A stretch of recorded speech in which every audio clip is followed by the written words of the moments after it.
Hello everyone, my name is Mirella Sementilli and I have a wig company. It's called Mirella Sementilli Wigs. It'll be about another month before my website is up and running, but they're great, incredible wigs. I designed them for multi-purpose use. Of course, for your clients that have challenges, thinner hair. For hairdressers to customize wigs for their clients losing hair. And also for hairdressers who like to use wigs for hair shows, and of course photo shoots, and for bloggers who like to wear wigs and always have their hair done well. I wish I could say I had a wig on, but I'm not wearing one today. I just thought about this and I thought, let me start a new YouTube channel. A lot of people have asked me to do it, so I thought today's the day. So what I was doing was playing around a little bit with plasticine, and of course, it's going to reflect what direct dyes would do. So for instance, if you have a little bit of red, right, a little bit of green, and you have a little bit of blue, preferably all about the same in weight, so about 4 grams each, and you kind of mash them up real good like that. And believe it or not, because you're mixing these colors equally, you're going to end up with a really funky brown. And I've already done that to this particular brown here, as you could see it. And I'm just going to keep molding it. And some of you may not believe me, but so I'm just going to keep going with this every chance I have, and just keep blending it. Now, some of you might be saying, but wait a minute, what do I need this for? Well, I just want to tell you that direct dyes, those kind of punky colors that come in really bright blues, reds, purples, greens, yellows, if you have any of those and you want to kind of create a really natural deep blue, or you want to create a really natural deep green, or a natural deep let's say red, or a deep purple.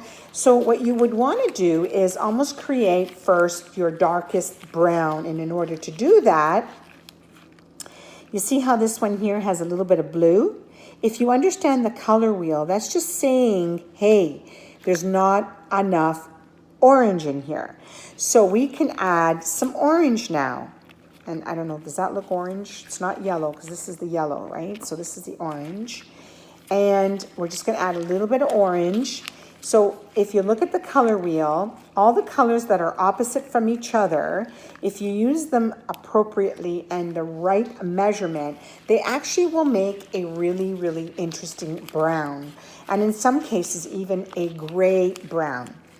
So I love that concept when you're working with direct dyes, because when you're working on a color and you want to do a beautiful melt, and you might want to work all in one foil. So in order to work in your foil, you have to start with a darker base, a mid-shaft color, and then the ends being your lightest color.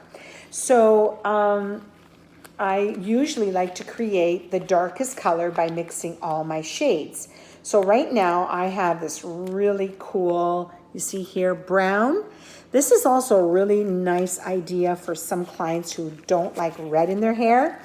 They can add a direct dye, which is like the Wella Fresh, Color Fresh Create, Pulp Riot. I know that Goldwell has some direct dyes as well.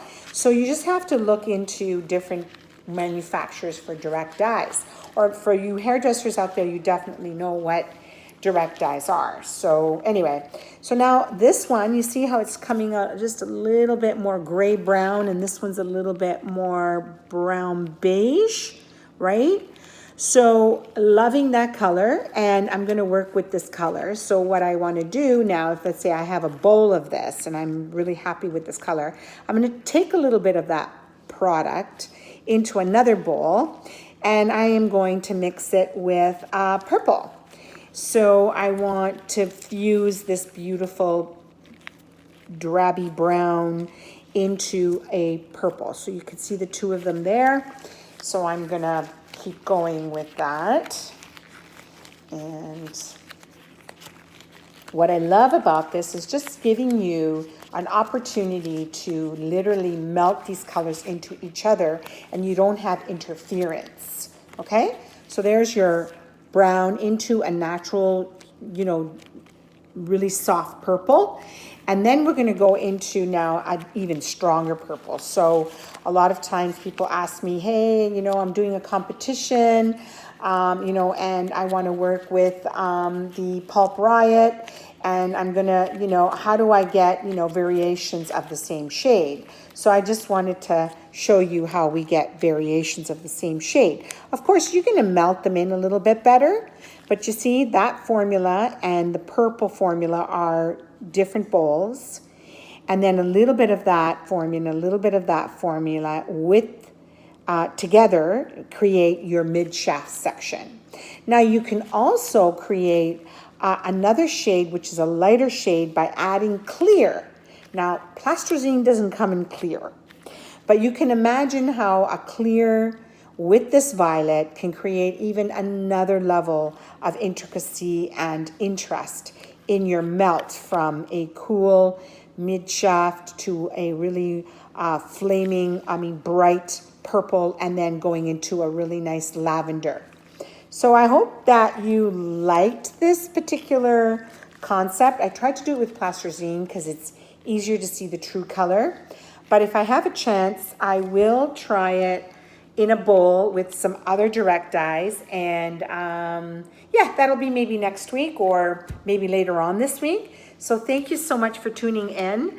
I'm not sure yet how this video is going to do, but if it does well, then maybe I will want to do a little bit more tips and tricks in the near future. So thanks again and see you soon. Bye now.